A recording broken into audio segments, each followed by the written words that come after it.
record you got. I love that record you got. The song was hot. 50 was like, you know, good looking. He's like, but you know, I gotta get you. I'm like, all right, you know, do what you do. I didn't know he meant right then. He go on stage, that's the first time I ever seen 30,000 people. He said, I'm about $1. Who the fuck is 50 Cent? I'm about dollars. Who the fuck is 50 Cent?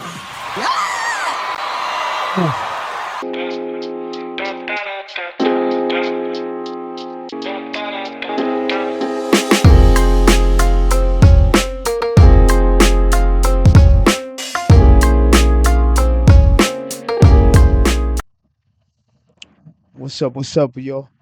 Welcome to another video, VIDWON Reacts. Today we're gonna get into the 50 Cent JC beef, you know, which has been cooking for a very long time. And just recently, 50 Cent posted saying that Jay-Z is next on a documentary because he was pretty frustrated at the fact that he had to take a lot of stuff out the documentary for Diddy, including all the Jay-Z mentions and stuff like that. He says he has a lot of tapes and a lot of things that he did bad, and so did Beyonce and blah blah blah. But just to give you a little fresh start on how this beef has been going on for a while, I bumped into this video. Let's check it out. It's let's see. Let's get right into it, man. It's called 50 Cent versus Jay-Z. What happened?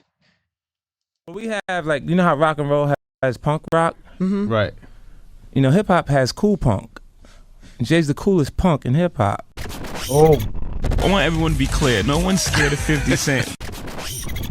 When he has to say no one's afraid of 50 Cent, it's because the public is responding to his punk presentation. Go against Jigga, your man was dense. I'm about $1. What the fuck is 50 cents? Oof. You gonna talk about your tips that we running your crib, then you gonna ask dumb questions like, can I live? Can I live? Yeah, I kind of like that beef. It was like a more down low beef, but they were taking shots at each other, man, for a minute. Oh, I ain't get shot up a whole bunch of times, or make up this in a whole bunch of lines. Men lie, women lie, numbers don't. You have a moment, you see Jay, men lie, women lie, numbers don't. Yeah, yeah. It's when he got the first #1 record of his whole career.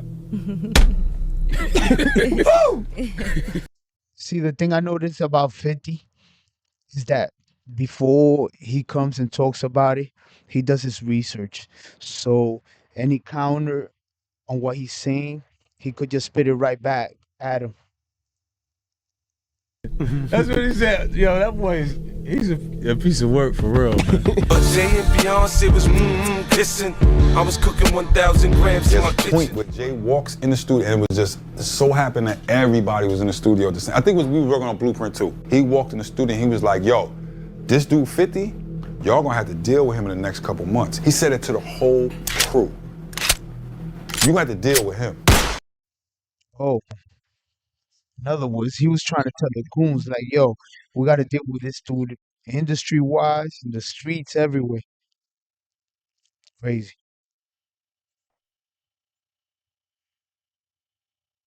$2, you can watch this video uncut and ad-free. Check out my Patreon in the Volume 2 Hard Knock Life, which would be his most successful album up to that point, selling over 350,000 copies in the first week, and would become his first album to debut at #1 on the Billboard 200. The album would spend 5 consecutive weeks at the #1 position.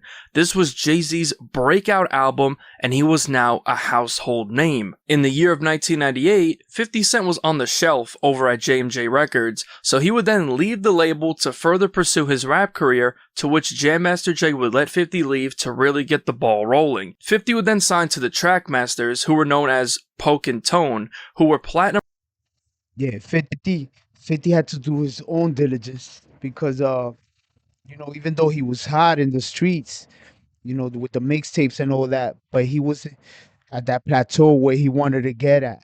So he had to do a lot of hustling. He bumped from place to place.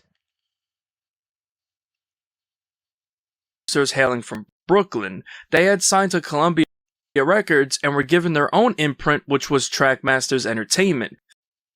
50 would begin to work on his debut album, which was titled Power of the Dollar, and recorded over 30 songs in the span of just a couple of weeks. 50 was getting ready for his album rollout, but there was a huge problem. 50 Cent had no buzz at the time, and Trackmasters weren't really doing anything to get his career rolling, so 50 decided to take matters into his own hands.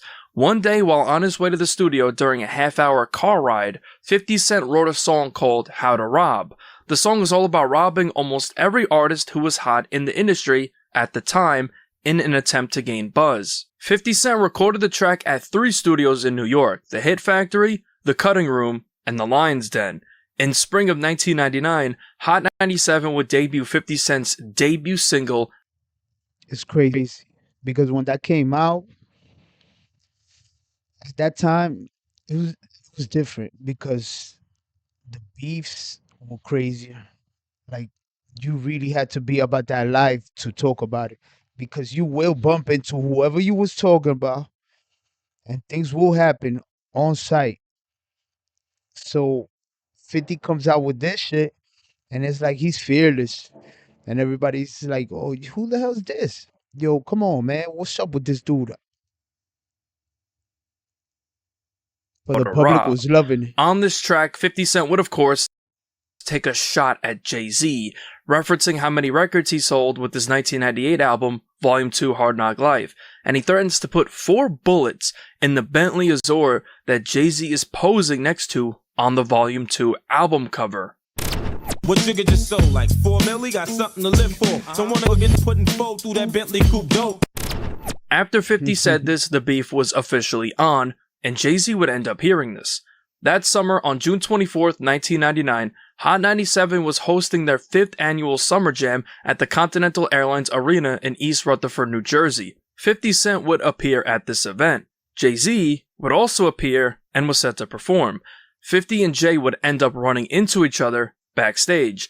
Jay-Z told 50 Cent that he actually liked How to Rob, to which 50 would thank him, but Jay told 50 that he has to get him back for dissing him. That night, Jay Okay, at least he came up to him like a gentleman, you know, and was like, "Yo, that was dope, but you know I gotta get you back, right?" He went on stage to perform, and during his performance, he would freestyle, where he would diss 50 Cent live on stage in front of 30,000 people. Like, Oh, you know, wow. it's a great story. Before I was going to do Summer Jam, the first one with the 50 Cent thing, we was on the side of the stage talking about the whole thing. Like, he was like, Wait, you who, know, you and 50 Cent? yeah, I respect your record. Yeah, I like that record. It was hot. But you know I gotta spank you, dog. That was the conversation. No doubt. Do your thing. Right. Gave him to the Peace. pound. I'm about $1. What the And that was history? I ran in the Jay Summer Jam. I mean, you gotta give it a Jay, man. He knows how to put them numbers up, stage presence. You know, going against 50, the young buck at that time. So they're backstage, and Jay was like, Yo, I don't like that record you got. I love that record you got. the song was hot. And 50 was like, good looking. He's like, but I gotta get you. I'm like, all right, do what you do.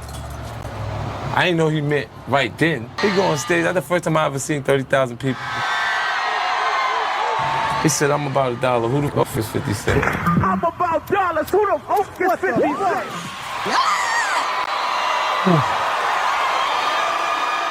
I didn't even know 30,000 people knew who 50 Cent was. I should send him a bottle of champagne for that. After this, the track would be officially released. You gotta give it a 50, man. He's a marketing genius. He didn't even look at it like that. He was like, "Yo, good looking, you heard? You the hottest shit out right now, and you over here acknowledging me So that means I must be somebody. Later that summer on August 10th, 1999, where it would appear on the soundtrack for the film In Too Deep. It also landed on the Mad Rappers album Tell 'Em Why You Mad on September 21st, 1999. 50 Cent's plan seemingly worked, and he had finally gained buzz, and now Columbia would greenlight the rollout for his debut album Power of the Dollar. During this time is when the beef between 50 Cent, Ja Rule, and the rest of Murder Inc. would pop off. 50 also had a falling out with Kenneth Supreme McGriff. Jay-Z was cool with Ja Rule, Irv Gotti, and Preem, being friends with Ja since the mid-90s when Ja Rule's career was just getting started. 50 had recorded a full-length diss track on Ja Rule called Your Life's on the Line, which would be released as the third and final single for Power of the Dollar. The track would officially be released on October. Yeah, you see that face right there? That's when 50 was coming at dudes. He wasn't caring. Look at his face. Then look at the bullets on the bottom. Your life's on the line. 12th, 1999. On the original version of the track, 50 mentioned Jay-Z, warning him to stay away from Ja, because at the time, Jay-Z, DMX, and Ja Rule would form the short-lived supergroup known as Murder Inc., all being signed to Def Jam. You can stay away from Ja before you get on some issue. Talk to police on that Sammy the bullshit. On the 50 crazy for that. Straight up. Is a place where are sacrificed. So this is not just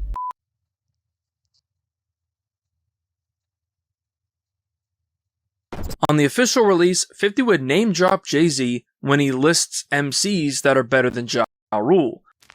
Now here's a list of MCs that could kill you in a bars. 50, Jay-Z and Nas. Later that year, on December 28th, 1999, Jay-Z dropped his fourth album, Volume 3, The Life and Times of S. Carter. On this album is a track called It's Hot, Some Like It Hot. On this track, Jay-Z disses 50 Cent when he would include the lines that he spit towards 50 at Summer Jam on the track.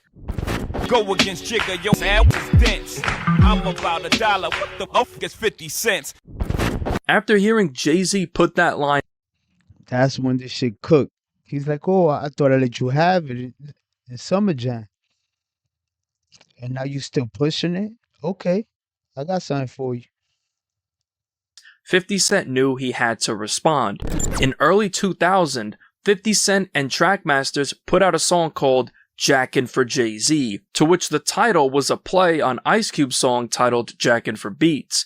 This would be 50's response diss track towards Jay-Z. 50 called the track Jackin' for Jay-Z because similar to how Ice Cube was using other people's beats on Jackin' for Beats, 50 used Jay-Z's own lines on this track and twisted them back at Jay-Z. 50 Cent opens up the song mentioning how to rob, saying that it has people talking, and one of those people is Jay-Z. Then 50 Cent would say that he's next to where the... Yeah, that was dope. He used his own lines against him. I remember that. Crown, which is a mock to Jay's lines on Memphis Bleak's track What You Think of That, featuring Jay-Z. Just how to rob a logic and lippin', naming names, monkey see, monkey do. I done changed the game, still sitting acting like I don't get down with something. Like I ain't the neck with it, just wear the crown or something. No nigga ain't crying like I'm a clown or something. Like I don't get down or something. Like I don't tote the 4 pound or something. Then 50 references Jay-Z's song Can I Live while talking about running in his house and robbing him, then would take Jay's lines from his song Street Yeah, he twisted that. Watching and twist them back at Jay-Z. You gonna talk about your tits that we run in your crib, then you gonna ask dumb questions like, can I live? Can I live? Look, if I shoot you, I'm famous. If you shoot me, you're brainless. You said it yourself. Look, if I shoot you, I'm brainless. But if you shoot me, then you're famous. I'm slick enough to twist your lines and send them back at you. Swift enough to snatch the Mac and pop that at you. Oof. That's lyrical genius right there at its finest. You see, you don't see this type of talent nowadays. And maybe, the talent is out there. It's just that the new age, they don't explore that because they feel that it's not needed. Then 50 says that jokingly he will skip town if he shot Jay-Z, and also took a jab at a Mill, who was a female artist signed to Rockefeller at the time. Take it personal, see if I won't send you to hell. I done told Tony Pope they better have my bail. But if it's over a mill, don't put the crib up, done. Cause the 50 get free and 50 gon' run. On the second verse, 50 would reference and mock the chorus to Jay-Z's track Feelin' It. I'm feeling it, feel the passion. Feeling it, feel the legs pushing up on the set. Feeling it, the bench pulling up on the set. Me jumping out 30 down my neck. This shit you said wasn't nothing to sweat. Then at the end of the track, on the out, He went at him on this track. He went at him. I mean, the idea was great. I loved it. 50 has a message for Jay-Z and everyone else who is coming at him for his How to Rob track. You know what y'all need to do? Get together. Make a We Are the World record. This track would later be known as Be a Gentleman and was released on 50 Cent's 2002 mixtape Guess Who's Back. Unfortunately for 50 Cent, in May of 2000, he would end up getting shot 9 times and couldn't make music while recovering, therefore his momentum came to a screeching halt. Jay-Z, on the other hand, Okay, so this was before the bullets. continued thriving, releasing 2 more albums in 2000 and 2001. Hov's relationship with the man who allegedly put the hit out on 50 Cent, Kenneth Supreme, was getting stronger. Jay-Z and Irv Gotti were trying to persuade Preem to get out of the drug game and make a legit living, and knowing that Preem had an interest in making movies, they decided to help fund his 2003 film Crime Partners, which began production in 2001. This would later be revealed in the Supreme Team documentary. Quote, Irv Gotti introduced McGriff to one of his close friends, Jay-Z. Okay. That's good to know. This is where the story begins to take a turn. McGriff is around 2 of the most successful names in rap, and they're looking out for him. They're in different cities every night with money, power, and women, and it's all legal. Jay-Z, who had spent a lot of time in the streets moving drugs and down Interstate 95 before music became a viable option, saw McGriff as an OG. He wanted to foster into a life of validity. Now he and Gotti were telling, almost pleading with McGriff to go legit. They funded his 2003 movie Crime Partners. See, everything that Jay-Z does is a power move. He felt like, I'm in the streets, but nobody could solidify that I'm credible in the streets. But if I hang with this dude, he's the man right now. So my legitimacy will be up, you know? In rooms where multi-million-dollar legal deals were hammered home. Jay-Z and Irv Gotti were attempting to take a street legend from their youth and offer him a path to greater success. After being shot 9 times, 50 Cent was blackballed from most of the recording studios in New York, as no one wanted any part of his beef with Ja Rule and Supreme. 50 would relocate to Canada, along with producer Sean Money XL, and would find a way to release music for free without a label, using mixtapes. 50 would make his official comeback in April of 2002 with his compilation mixtape Guess Who's Back, which featured new songs and songs from his days with Columbia that were supposed to make the final cut for the album Power of the Dollar. 50 Cent would follow up with the G-Unit mixtape 50 Cent is the Future in June of 2002.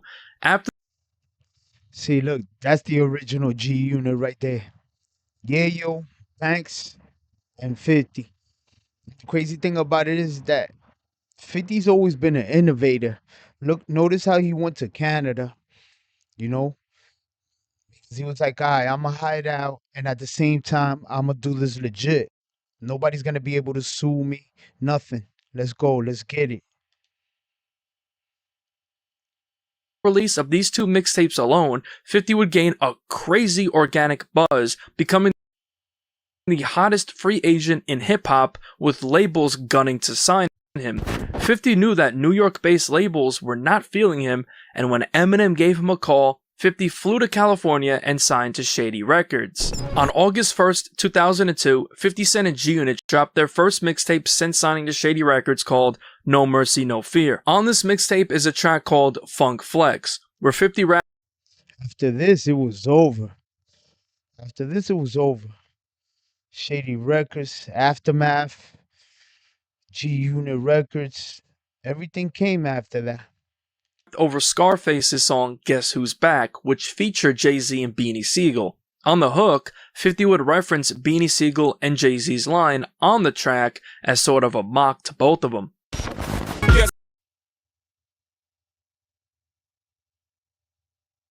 Hey man, can you share your #1 tip for business success? Switch to Monday CRM. Oh, awesome, thanks. Hold up. You're thinking about old school CRMs. Monday CRM. What you mean? He dissed Beanie with him being featured on the track, or was it a separate track? Still smell like everything in my clothes. Don't make me have to relapse on the wars. Guess who's possessed? Yeah. It's not Beanie Sigel, J-Ho. 50 Cent, y'all niggas should know. Don't make me relapse. Run up on your nails with the foe. During this time, Jay-Z would have a falling out with Irv Gotti, Supreme, and the rest of Murder Inc. because of how close they were becoming with Nas, who was Jay's enemy at the time. Nas had been hanging out with the Murder Inc. since 2001, but was now starting to appear on tracks alongside Ja Rule, and Irv Gotti was even trying to sign Nas to Murder Inc. Irv Gotti would recall this on... Oh, wow. That's crazy. I regret that I entertained signing Nas to Murder Inc. Not because I don't love Nas. I love Nas as a brother. If Nas was in a fight, I'm jumping in. Gotti told Nori and DJ EFN on the latest episode of Drink Champs. That said, I've been with Jay since 87. Me and Jay is a deeper level of brotherhood. I mean, money's money, but Jay's always hated Nas. Saying that he regrets getting close with Nas because he betrayed Jay-Z. Quote, I regret that I entertained signing Nas to Murder Inc. Not because I don't love Nas. I love Nas as a brother. If Nas was in a fight, I'm jumping in. That said, I've been with Jay since 87. Me and Jay is a deeper level of brotherhood. My ambition took over me when it shouldn't have, because I should have thought of my brother Jay. So for the record, I'm a fool for doing this. This is one of the biggest regrets of my life. As late 2002 rolled around, 50 Cent was gearing up to drop his highly anticipated debut album, and at this point, 50 Cent was undeniably the hottest rapper in the world. Jay-Z would even tell his Rockefeller artists to put out as much music as possible before 50 Cent drops, because he knew that 50 was about to take over the game. You know, I remember one time walking in the studio and it was like a small gap. Bleak beans, everybody was in there, and I was like, man, I'm telling you, man, y'all got a chance right now, just flood it, put out a lot of music, because 50 Cent is coming. And you know, 4 months later in the club hit and it was over, and it was just like, okay, now everybody got to sit on the sidelines and wait this tidal wave out. I mean, that's exactly what happened. Once that In the Club came out, and the album was crazy, bro. It sold a lot. And things got heated between 50 and like the whole New York. Everybody was hating on 50, which is type crazy. On October 29th, 2002, the official soundtrack for Eminem's movie 8 Mile was released. Jay-Z would appear on the album, as him and his Rockefeller artist, Freeway, had a song on here called 8 Miles and Runnin'.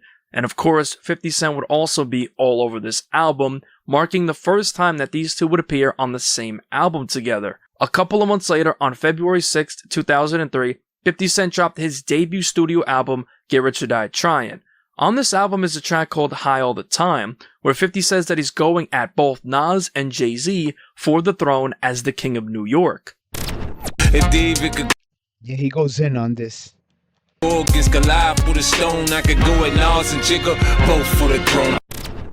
this album is also a track called Back Down, which serves as a diss track towards Ja Rule. According to a former editor of the Source magazine named Kim Ozario, in her 2008 book called Straight from the Source, on the original version of Back Down, 50 Cent dissed Nas, Cameron, and even Jay-Z. Quote, when we got back into the rented SUV, 50 popped. Oh. So he did Cam too. I mean, what the I never really heard of him dissing Cam. I gotta get into that. CD and started adjusting the knobs on the car stereo. I want you to hear something, with his baseball cap cocked sideways covering his do-rag. He started nodding his head as the beat started to play. Now he was lip-syncing the words to a song called Back Down. This was a different version from the one that would make the album. The song disses everybody, not just Ja Rule and Murder Inc., but Jay-Z, Cameron, and others. In particular, the lines that stood out were a reference to Ja Rule sounding like the Cookie Monster, a line where 50 called Jay-Z. Now, I ended up being able to find a snippet of the Jay-Z diss where he clowned R. Kelly and Jay-Z's collab album, Best of Both Worlds. 50's always throwing shots. It says that R. Kelly likes little girls and that Jay-Z likes boys. A little disclaimer, I cannot confirm if this is real or not, but to me, it sounds real, but I'll let you decide.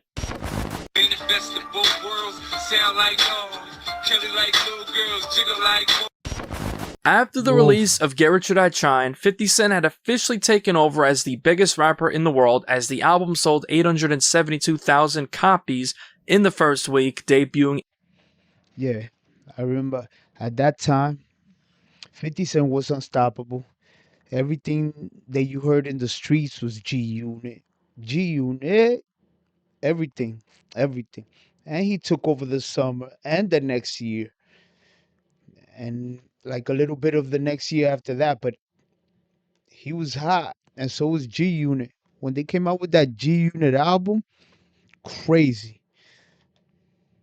At number 1, becoming the highest selling debut hip-hop album to date. A couple of months later, on April 3rd, 2003, 50 Cent graced the cover of Rolling Stone and sat down for an interview. During the interview, he would speak on Jay-Z, saying that he felt complimented when Jay responded to his How to Rob diss. Quote, when he responded, I was complimented. He wouldn't say nothing back to somebody he didn't think was hot. I never went to radio until after he said that about me. I don't know if my career would be where it's at if he didn't respond. A couple of weeks later, on April 18th, 2003, Jay-Z would release his first sneaker with Reebok called the S. Carter Collection. 10,000 pairs would be sold in a matter of hours. That same day, he dropped a mixtape to celebrate the release of his own shoe, and on this mixtape, he would freestyle over 50 Cent's track, If I Can't. After this, 50 Cent and Jay-Z would put their brief issues to the side, and on May in what is likely to be the biggest hip-hop tour of the Summer Jam, Jay-Z and 50 Cent will team for the Rock, the Mike Trek of North America, amphitheaters and arena. The tour will begin June 25th. Okay. 1st, 2003, Def Jam announced the Rock the Mic Tour, which would feature headlining performances from both 50 Cent and Jay-Z. The tour would begin on June 25th and would end on August 5th. Later that month, on May 30th, 2003, 50 Cent and Jay-Z graced the cover of the Entertainment Weekly magazine, where they would sit down for a Q&A together. In the Q&A, they would both show their respect for one another. The interviewer asked them, so for the record, which of you is the better MC? 50 would reply, he is by far. I've been listening to him for a long time. I'm the new kid. That's not what you say on your records. 50 replied, I know, because I'm confident. I've always been competitive. But when you've got 8 years under your belt, and a kid only has 1 summer, Jay-Z would then intervene, saying, seniority rules, but all records are made to be broken. You've got Dr. J, and then you have Michael Jordan, and then you've got Kobe. You know what I'm saying? The game just keeps surviving. That's what it's about. If he continues on this path, he could be the greatest. Who knows? It's hard to judge. Why team up for a tour? Yeah, that was all just propaganda. Dudes ain't like each other, man. You know what I'm saying? And at the end of the day, it all came back 360. The beef is here. You know?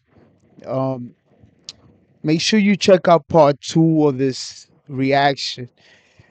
I'm gonna cut this video in half because it's like a little bit long. I might make it 3 parts. But make sure you like, subscribe, share, and be ready for the next upload of this reaction. Thanks for your help, views, watch hours. Make sure you share. Peace.